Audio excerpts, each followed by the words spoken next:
చంద్రశేఖర్ రెడ్డి గారు ఇందాక అప్పుడు జోసెఫ్ గారిని అడిగినట్టే కొన్ని కోట్ల మంది ఆర్గనైజ్ సెక్టార్లో కార్పొరేట్స్ వాళ్ళు ఈపీఎఫ్ ఇప్పుడు మొన్న సీతారామన్ గారు ఇచ్చినట్టుగా 3 నెలలు మేము కడతాం అన్నట్టు అందరికీ తెలిసిన ఇష్యూవే.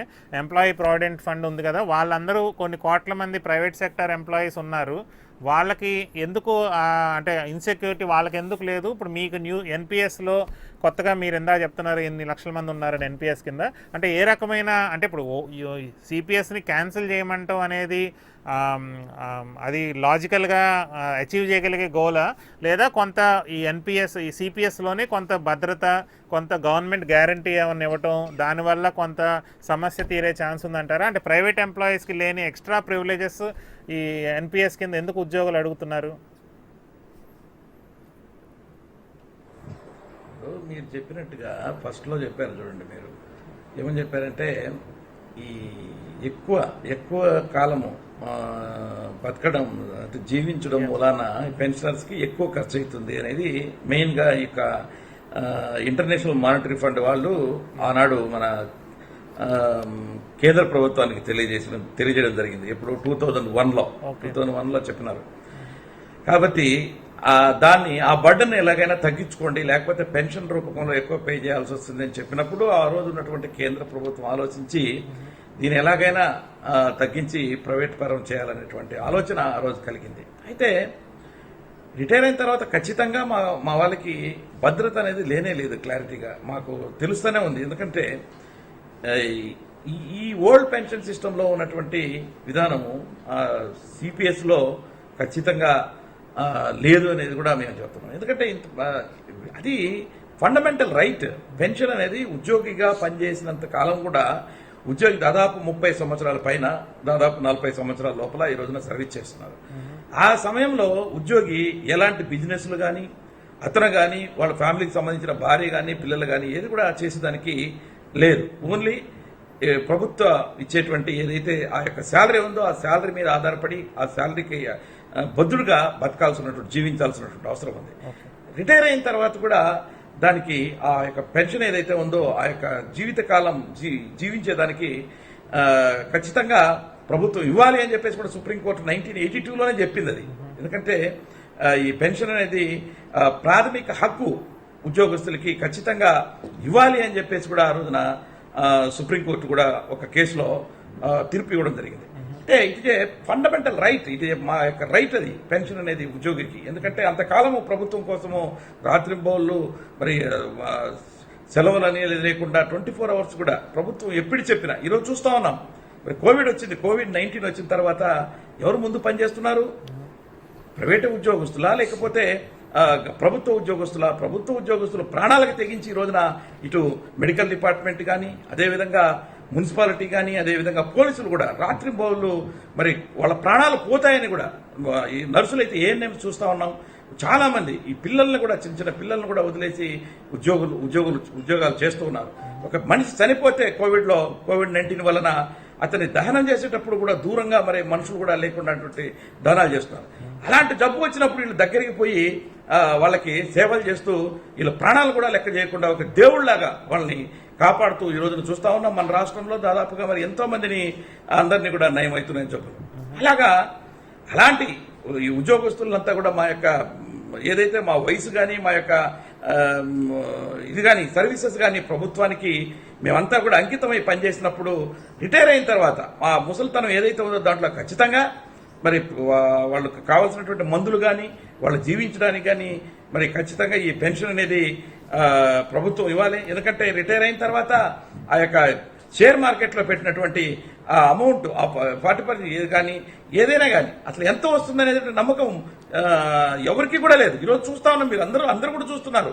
షేర్ మార్కెట్ పొద్దున్నే స్టార్ట్ అయిందంటే ఆ పక్కన నిన్న మొన్న భారత్కి చైనాకి బార్డర్లో కొంత గొడవలు అవుతున్నాయంటే షేర్ మార్కెట్ దమాలని పడిపోయింది. అలాగా ఏ రోజు ఏ మాట ఒక మాట గట్టిగా మాట్లాడితే పెరుగుతుంది, ఒక మాట తక్కువ మాట్లాడితే తగ్గుతుంది. ఇలాంటి షేర్ మార్కెట్ని తుమ్మితే ఊడిపోతుంది అని అంటారు చూడండి మూకు. అలాగా ఉండేటువంటి ఆ యొక్క షేర్ మార్కెట్లో పెట్టడం అనేది ఇవన్నీ కూడా మాకు వద్దనే వద్దు. ఈ రోజున మా రాష్ట్ర ప్రభుత్వం ఖచ్చితంగా ఆ యొక్క దాంట్లో నుంచి ఎగ్జిస్ట్ కావాల్సినటువంటి అవసరం ఉంది. పిఎఫ్ఆర్డీఏ బిల్లు నుంచి మేము ఆ రోజు నుంచి కూడా కోరుతున్నాం ఉద్యోగస్తుల పక్షాన ఖచ్చితంగా మాకు పాత పెన్షన్ విధానాన్ని తీసుకొచ్చేంత వరకు కూడా మా పోరాటాలు ఆగమని చెప్పి ఈ రోజున మా సిపిఎస్ ఉద్యోగస్తులంతా కూడా ఈరోజు వాళ్ళ ఈసీ మీటింగ్ కూడా పెట్టుకోవడం జరిగింది. మరి రేపు 30వ తారీఖున ఏదైతే మరి ముఖ్యమంత్రి గారు సంవత్సరం సందర్భంగా ఆ రోజున మరి వాళ్ళంతా కూడా ఫ్యామిలీస్తో మరి ఆ రోజున నిరాహార దీక్షలు కూడా చేస్తున్నారు. ఎందుకంటే ముఖ్యమంత్రి గారు వారం రోజుల్లోనే చేస్తా అన్నారు కాబట్టి సంవత్సరమైనా కూడా మాకు చేయలేదనేటువంటి బాధ ఆ ఫ్యామిలీస్ లో ఉంది. ఆ ఫ్యామిలీ మెంబర్లందరూ కూడా రేపు 30వ తారీఖున నిరాహార దీక్ష చేస్తామంటున్నారు. రేపు 1/9/2020 నాడు కూడా నిరసనలు కూడా చేస్తాం. ఈ లోపలగానే మాకు చేయకపోతే అంటే అంత ఆశ ఉంది. ఖచ్చితంగా ప్రభుత్వం మాకు ఎట్లయినా చేస్తుంది. మరి ముఖ్యమంత్రి గారు హామీ ఇచ్చి ఉన్నారు అని చెప్పేసి ఏదైతే ఈరోజు ప్రభుత్వ ఉద్యోగికి పెన్షన్ అనేది లేకపోతే ఓల్డ్ పెన్షన్ అనేది లేకపోతే అది ప్రభుత్వ ఉద్యోగంతో సమానం కాదు. ప్రైవేటు ఉద్యోగానికి ప్రభుత్వ ఉద్యోగానికి తేడా ఉండదు అని చెప్పేసి కూడా నేను సందర్భంగా మరి ఏపీ జేఏసీ పక్షాన మేము తెలియజేస్తున్నాం. ఏపీ జేఏసీ పక్షాన ఎప్పుడు కూడా మరి సిపిఎస్ ఉద్యోగులకు అండగా మా ఏపీ జేఏసీ నిలబడుతుంది.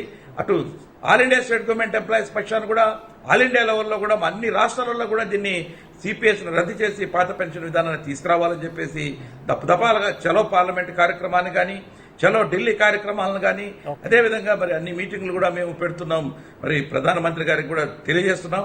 అయితే తప్పకుండా అన్ని రాష్ట్రాలలో కూడా ఈ సిపిఎస్ రద్దు చేసి పాత పెన్షన్ విధానాన్ని తీసుకొస్తేనే ఏదైనా ప్రభుత్వ ఉద్యోగికి ఒక నమ్మకము రిటైర్ అయిన తర్వాత ఒక సకాలంలో మరి ఆ పెన్షన్ మంత్లీ వస్తుంది. దాన్ని ఆధారంగా మరి జీవించేదానికి కూడా వీలుంటుంది తప్ప ఈ యొక్క సిపిఎస్ విధానం మూలాన అలాంటిది జరగదు. ఎందుకంటే అది ఎన్ని రోజులకు వస్తుందో రిటైర్ అయిన తర్వాత కూడా ఆ యొక్క షేర్ మార్కెట్ ఆ యొక్క దాన్ని బట్టి చూస్తే పేమెంట్స్ కూడా సకాలంలో జరిగేటువంటి పరిస్థితి లేదు. ఎందుకంటే ఆ రేట్లు చూసుకోవాలి, అన్ని క్యాలిక్యులేట్ చేసుకుని కొంత సమయం కూడా చాలా సమయం పట్టేదానికి కూడా ఈ యొక్క ఆస్కారము ఉన్నది. అదేవిధంగా జీపీఎఫ్ తీసుకోవాలంటే కూడా మాలాగా ఏదన్నా అవసరం ఉండి లోన్ తీసుకోవాలంటే కూడా ఈ రోజున ఈ సిపిఎస్ ఉద్యోగస్తులు కాబట్టి ఒక ప్రభుత్వ ఉద్యోగి అంటే చిన్నదా పెద్దదా అనేది లేకుండా దాంట్లో ఒక డిగ్నిఫైడ్ గా ఉద్యోగి భావిస్తూ ఉంటాడు ప్రభుత్వంలో పనిచేయడానికి.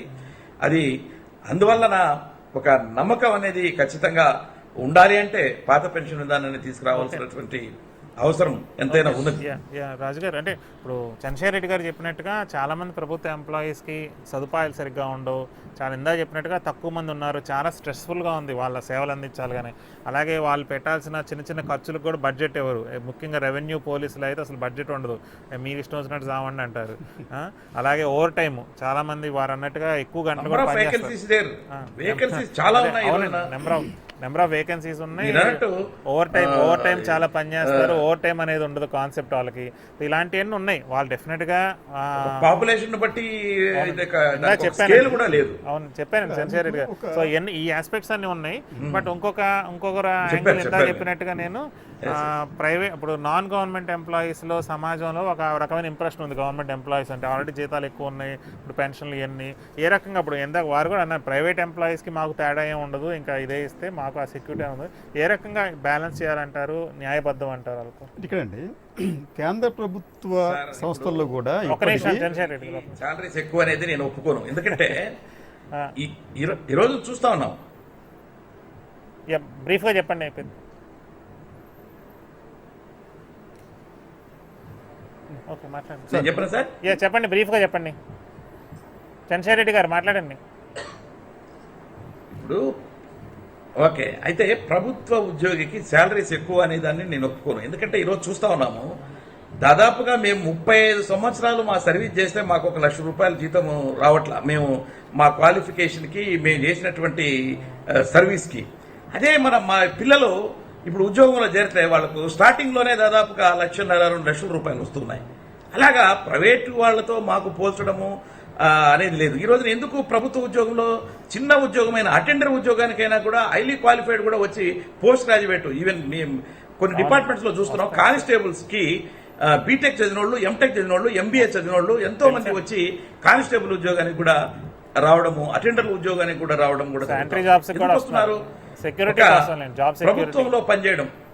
ప్రభుత్వంలో పనిచేయడం ఓకే. ఒక జాబ్ సెక్యూరిటీ ఉంటుంది, ఒక గవర్నమెంట్ ఉద్యోగంలో ఉండొచ్చు అనేది. ఎందుకంటే ఈ ప్రభుత్వ ఉద్యోగంలో ఎప్పుడంటే అప్పుడు తీసేదానికి ఇప్పుడు చూస్తున్నాం మనం. ఈ కోవిడ్-19 వచ్చింది, చాలా మందిని ఉద్యోగాల్లో నుంచి తీసేయడం కూడా జరుగుతూ ఉంది. అలాగా ప్రభుత్వ ఉద్యోగంలో ఒక జాబ్ గ్యారంటీ అనేది ఉంటుంది అనేది దాని మీద మెయిన్ గా ప్రభుత్వ ఉద్యోగులకు రావడం జరుగుతుంది. సార్, ఇప్పుడు ప్రభుత్వ ఉద్యోగుల జీతభత్యాలు పెన్షన్లకు సంబంధించి మెర్సర్స్ గ్లోబల్ పెన్షన్ ఇండెక్స్ అని చెప్పి ఒక ఇండెక్స్లో 40 దేశాలను వాళ్ళు ఉదాహరిస్తే ఈ 40 దేశాల్లో మన భారతదేశం కింద నుంచి 2వ స్థానంలో ఉందండి. అంటే అనేక దేశాలతో పోలిస్తే మనకున్న సదుపాయాలు కావచ్చు, పెన్షన్ అమౌంట్లు కావచ్చు, అయితే ఇతర బత్యాలు కావచ్చు, జీతాలు కావచ్చు, ఇవన్నీ కూడా తక్కువగా ఉన్నాయి ఇది ఈ 40 దేశాల్లో. అయితే చాలా దేశాల కన్నా కూడా మనం చాలా మెరుగ్గానే ఉన్నాం. అయితే ఇక్కడ మనకు వచ్చిన ఇబ్బందులు ఏంటంటే ప్రైవేటు సెక్టర్కి దీనికి ఉన్న తేడా ఏంటంటే ప్రైవేట్ సెక్టర్లో అనేది ఎక్కడ మీకు అవినీతి ఉండదు. ప్రభుత్వ సెక్టర్కి వచ్చేటప్పటికి ఒక ముద్ర పడిందండి. ఇది అవినీతి అనేది చాలా ఎక్కువగా ఉంటుంది. మనకి ఈవెన్ ఒక గవర్నమెంట్ ఎంప్లాయీ రిటైర్ అయిపోయిన తర్వాత తన పెన్షన్ తీసుకోవడానికి, లేకపోతే తన గ్రాట్యుటీని తీసుకోవడానికి, లేదా ఇంకో కాగితాలు చేసుకోవడానికి ఇంకో గవర్నమెంట్ శాఖలో లంచ్ ఇవ్వాల్సిన పరిస్థితి ఉందండి. అది ట్రెజరీలో ఇవ్వాల్సి వస్తుంది అక్కడ. కాబట్టి ఈ పరిస్థితుల్లో ఉన్నప్పుడు ఏంటంటే సహజంగానే సమాజంలో వారి మీద ఒక అవాంఛనీయమైన ముద్ర పడింది. ఇది ఈ శాఖల మీద, ప్రభుత్వ శాఖల మీద.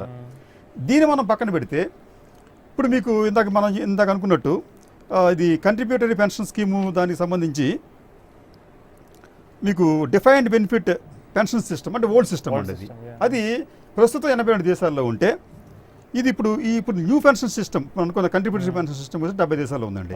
ఇది క్రమంగా ఏమవుతుందంటే ఈ కొత్త సిస్టమ్ అనేది ప్రపంచవ్యాప్తంగా అందరూ అడాప్ట్ చేస్తున్నారండి. అంటే ఇది ఒక అనివార్యమైన క్లేశంగా మారింది. కాబట్టి ఇప్పుడు మనం ఏం చేయాలి?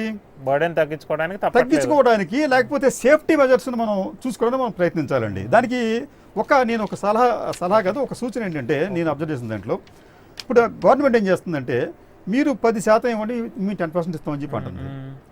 మనం ఏంటంటే దీన్ని మనం పెంచమని చెప్పి కూడా అడగచ్చు గవర్నమెంట్ని. బాబు మా శాతాన్ని తగ్గించండి, 5% ఎంత చేయండి, మా దాన్ని మీరు ఇచ్చే దాన్ని 20% ఎంత చేయండి అని చెప్పి మనం అడగచ్చు. అయితే దానికి ప్రాతిపదిక ఏముందని చెప్పి అడిగినప్పుడు నేను చెప్తాను సార్ మీకు. అది ఈ పెన్షన్ కంట్రిబ్యూషన్కి వచ్చేటప్పటికి ఇండియా 10-10 ఉంది కదండి. ఇండియా ప్రభుత్వం 10, ఉద్యోగస్తులు 10% ఉన్నప్పుడు బల్గేరియాకి వచ్చేటప్పటికి ప్రభుత్వ కంట్రిబ్యూషన్ 21.75 ఉందండి. ఉద్యోగుల కంట్రిబ్యూషన్ 7.25, మొత్తం 28% ఉందండి. చెక్ రిపబ్లిక్ వచ్చేటప్పటికి 19.5% గవర్నమెంట్ ఇస్తే 6.5 మాత్రమే కంట్రిబ్యూషన్ ఫ్రమ్ ది ఎంప్లాయీస్. ఎస్తోనియాకి వచ్చేటప్పటికి 20% గవర్నమెంట్ ఇస్తే ఎంప్లాయీస్ శాతం కేవలం 2%. అంటే అసలు నథింగ్, అది ఇస్తున్నంత కూడా గవర్నమెంటే. హంగరీకి వచ్చేటప్పటికి 18% గవర్నమెంట్ షేర్, 8% ఎంప్లాయీస్ షేర్ ఉంది. ఇది చాలా మంచి ఆప్షన్ కదండి ఇది. ఇప్పుడు మీరు గవర్నమెంట్ మా కంట్రిబ్యూషన్ తగ్గించండి, మీ కంట్రిబ్యూషన్ పెంచండి. ఆల్రెడీ మీకు ప్రాతిపదిక ఉంది అక్కడ. మీకు ప్రపంచంలో దాదాపు 40 దేశాలు ఏం చేస్తున్నాయంటే ఈక్వల్గా ఇవ్వండి, మీరు తక్కువ ఇవ్వండి రా మీకు ఇస్తామని చెప్పి అంటున్నాయి. అటువంటి మనం ఏంటంటే మనం అధ్యయనం చేసుకుంటూ ఇతర దేశాలు ఎలా ఉందో మనం కనుక్కొని దానిని మనం ఇంప్లిమెంట్ చేయమని ప్రభుత్వాన్ని అడగటం ఒకటి. అంటే ఓల్డ్ పెన్షన్ కి వెళ్ళే బదులు ఇలా ఓల్డ్ పెన్షన్ సరిపోండి. మీకు చెప్పినట్టు కొత్త పెన్షన్ విధానం అనేది ఒక నెసెసరీ ఈవిల్. దాన్ని మనం అనివార్యంగా మనం ప్రభుత్వం అన్ని ప్రభుత్వాలు రుద్దుతున్నాయి ఇక్కడ మనకు. అది మీకు ఇప్పటికే చెప్పిన మీకు ఒక వెస్ట్ బెంగాల్ తప్ప అన్ని రాష్ట్రాల్లో కూడా ఉంది. ఆంధ్రప్రదేశ్ ప్రభుత్వం ఏం చేస్తుందంటే వచ్చిన వారం రోజులు చేస్తామని చెప్పినట్టు కానీ కమిటీ వేసాడైనా కమిటీ వేసారు అంటే తత్సారం చేయటమే. అది ఇప్పుడు అంతకుముందు టక్కర్ కమిటీ గారు ఇచ్చారు, అదేమైంది ఎవరు తెలియదు. అది ఇది మీ కమిటీ అవుతుంది ఎవరు తెలియదు. అది కాబట్టి ఎవరో కూడా ఏంటంటే బడ్డీని పెంచుకోవడానికి ప్రభుత్వాలు సిద్ధంగా లేవు. కాబట్టి మన వ్యూహాలు మార్చుకోవాలి. కొన్ని ఇలా అదే ఇందాక అన్నట్టు కొత్త సొల్యూషన్స్ ఐడియాస్తో అయితే వాళ్ళకి ఎంప్లాయీస్ కూడా ఒక భద్రత వస్తుంది. రెండోది ఏంటంటే అసలు మనం ఏంటంటే ఒక సావరెన్ గ్యారంటీ ఇవ్వాలండి. అక్కడ 8%, 9%, 10% ఎంతో కొంత ఇవ్వాలి. మీరు ఆ 40% మీద మనం స్టాక్ మార్కెట్లో పెట్టేదాని మీద కూడా మీరు మినిమం గ్యారంటీ ఇవ్వండి. మీరు ఎల్ఐసీ మీకు ఉందండి, ఎల్ఐసీలో వాళ్ళు కొంత మినిమం గ్యారంటీ ఇస్తారు, ఉన్నాయి. అట్లా ఇవ్వచ్చు మీరు. అది అట్లా చేసుకుంటే తప్ప మనం ఈ ఉపద్రవం నుంచి మనం గట్టి కిందకి ఆస్కారం లేదండి. ఓకే. జోసెఫ్ గారు, మీరు అంటే ఇప్పుడు రాజు గారు చెప్పేది ఏంటంటే ఇలా కొంత వినూత్నంగా ఏమన్నా ఆలోచించి ఒక రకమైన భద్రతగా ఏమన్నా పెడితే ఉపయోగం ఉంటుంది, కానీ అసలు సిపిఎస్ రద్దు అయితే మాత్రం అది జరిగే పని కాదు అన్నట్టు వాళ్ళ ఫీలింగ్. చెప్పండి, కంక్లూడ్ చేయండి రిమార్క్స్తో. ఇప్పుడు స్టాక్ మార్కెట్ పరిస్థితులు ఏంటో మా చైర్మన్ చంద్రశేఖర్ రెడ్డి గారు చెప్పారు. ఇప్పుడు మేము మా పెన్షన్ పెట్టుబడులు పెట్టి 60% పెన్షన్ తీసుకునేటప్పుడు మేము ఇన్కమ్ ట్యాక్స్ చెల్లించాలి, అన్ని చెల్లించాలి. డిపార్ట్మెంట్లో సమాజంలో ఎటువంటి తప్పులు జరగకుండా చూడాల్సిన బాధ్యత ప్రభుత్వం మీద ఉంది. అది ప్రభుత్వం తీసుకుంటుంది. కానీ మేమెందుకు ఈ పెన్షన్ పెంపుదల, ఇతర దేశాల పరిస్థితులు, 70 దేశాల్లో ఉన్న పరిస్థితులన్నీ కూడా మేము సర్వే చేసుకున్నాం. ఈ పెరుగుతున్న ఇప్పుడు మనం కూడా ప్రపంచంలో సెకండ్ లాస్ట్ నుండి సెకండ్ ఉన్నాం. అంటే ప్రభుత్వం చెల్లించడానికి పెద్ద విశేషమేమైంది కాదు. మేము మొత్తం ఈరోజు 186,000 మంది ఆంధ్రప్రదేశ్లో ఉన్నారు. సుమారు 54 లక్షల మంది దేశం మొత్తం మీద ఉన్నారు. మేము మొత్తం ఇప్పుడు మనకి ఈ సైనికులకి మినహాయింపు ఇచ్చారు. మేము కోరేది ఏంటంటే రాష్ట్ర ప్రభుత్వము ఒక రాష్ట్ర కేంద్ర ప్రభుత్వాలు కూడా ఈ ప్రైవేటీకరణ దిశలో ఇప్పుడు ఈ ముందుకు వెళ్లి దీన్ని ప్రైవేటు పరం చేద్దాం, మనం చేతులు దులుపుకుందాం అనే పరిస్థితి వద్దు. ఈ పెంపుదల అనే కార్యక్రమం అసలు వద్దు. మన జగన్మోహన్ రెడ్డి గారికి మేము స్పష్టంగా పాదయాత్రలో చెప్పాం, వారు విన్నారు. మేము 2 అంశాలు మేము దృష్టికి తీసుకొస్తాం. 300 కుటుంబాలు ఇప్పుడు చనిపోయిన కుటుంబాలు ఉన్నాయి సిపిఎస్ లో. మేము 220 కుటుంబాలను స్వయంగా పరిశీలించాం. ఈ రోజు ఎంత కడుదీనమైన స్థితిలో ఉన్నాయంటే తినటానికి తిండి లేని పరిస్థితుల్లో వారి తల్లిదండ్రులు పోషిస్తున్న పరిస్థితులు ఉన్నాయి. ఆ కుటుంబాలు పనికేళ్లు చేసుకోలేని పరిస్థితుల్లో ఉన్నాయి. ఆ దీనస్థితి నుండి కాపాడాల్సిన బాధ్యత ఉందంటే ప్రభుత్వం తప్పనిసరిగా పెన్షన్ ఇవ్వాలి. ఇంకోటి, ఇప్పుడు రిటైర్డ్ అయిన వాళ్ళు 600 మంది ఉన్నారు. 600 మంది పెన్షన్ మేము చూస్తే 800 మంది 1200, 1500. ఇందాక మీకు ఎగ్జాంపుల్ కూడా చెప్పాను.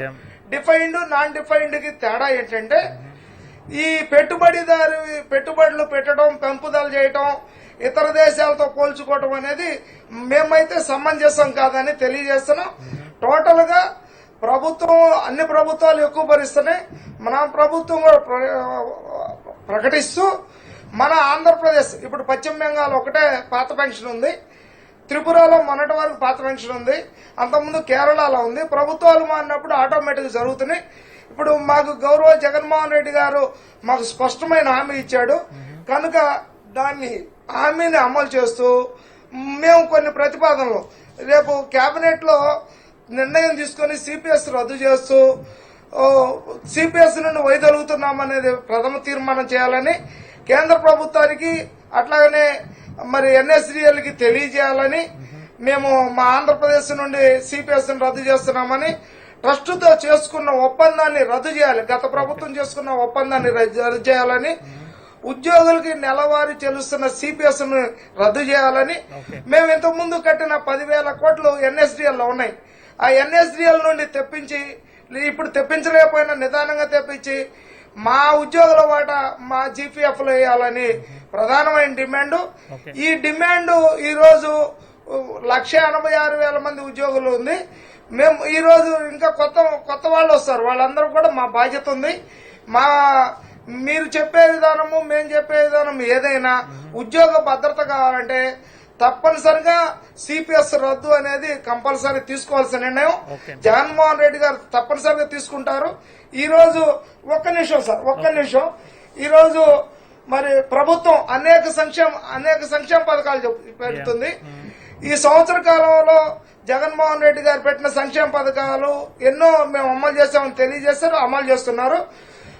మేము 4 కోట్ల మంది ప్రజల్లో మేము 186,000 మంది ఉన్నాం.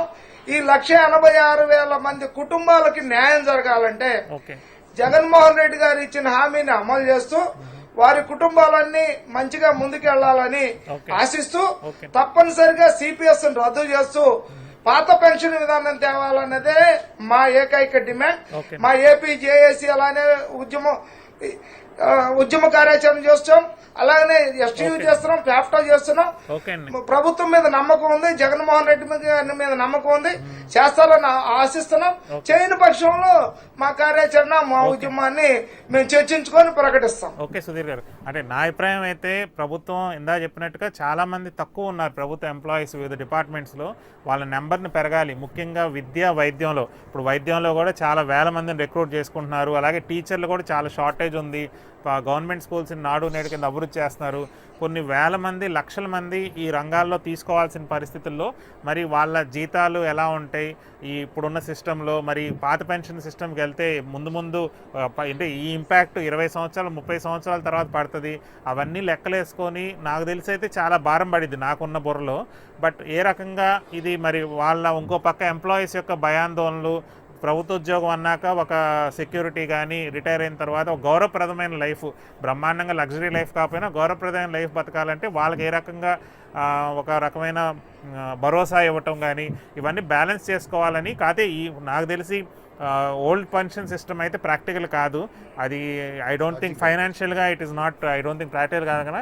ఈ ఒక్క విషయంలో అయితే జగన్ గారు మాట తప్పాలని, కాకపోతే ఎంప్లాయీస్ యొక్క కన్సర్న్స్ని కూడా వాళ్ళు ఏ రకంగా అడ్రస్ చేయాలనేది దేశవ్యాప్తంగా అన్ని పార్టీలు కూడా ఒక నిర్ణయంకి రావాలని కోరుకుంటున్నాను. సో డిబేట్లో పాల్గొన్న కృష్ణరాజు గారికి, చంద్రశేఖర్ రెడ్డి గారికి, జోసెఫ్ సుధీర్ గారికి అందరికీ కూడా నా థ్యాంక్స్ చెప్పుకున్నా. Thanks for watching. See tomorrow at 9:30 PM.